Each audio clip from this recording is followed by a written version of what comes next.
So ఇది friends zombie Avengers అలాగే total Marvel zombie series ఒక ఎక్స్ప్లెనేషన్. ఇప్పుడు మనం జాంబీ అవెంజర్స్ లో ఎవరెవరు ఉంటారు, వాళ్ళ పవర్స్ ఏంటో చూద్దాం. వీళ్ళంతా జాంబీ వైరస్ తో ఇన్ఫెక్ట్ అయ్యారు, కానీ ట్విస్ట్ ఏంటంటే వీళ్ళ పవర్స్ ఏమాత్రం తగ్గలేదు. ఇమాజిన్ చెయ్యండి, జాంబీ కెప్టెన్ అమెరికా తన షీల్డ్ తో ఇంకా ఎనిమిస్ ని స్లైస్ చేస్తున్నాడు. ఎలా ఉంది కామెంట్ సెక్షన్ లో చెప్పండి. But with hungry ice.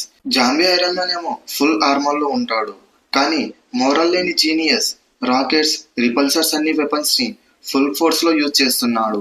Zombie Thor ఏమో గాడ్ ఆఫ్ థండర్, కానీ నార్మల్ టైం కన్నా ఎక్కువ రేస్ తో ఉంటాడు. లైట్నింగ్ తో సిటీస్ ని బంద్ చేస్తాడు. Next zombie Wanda Maximoff. ఈ బ్యాటిల్ లో మోస్ట్ డేంజరస్ ఉమెన్. ఈ జాంబీ వాండా దగ్గర స్కాలెట్ విచ్ పవర్స్ అలానే ఉంటాయి, like telekinesis, chaos magic, mind controlling, illusion creation. But ఇప్పుడు ఈ జాంబీ వాండాని హంగర్ అలాగే మ్యాడ్నెస్ కంట్రోల్ చేస్తాయి. ఈమె డార్క్ మ్యాజిక్ తో మిగతా వాళ్ళని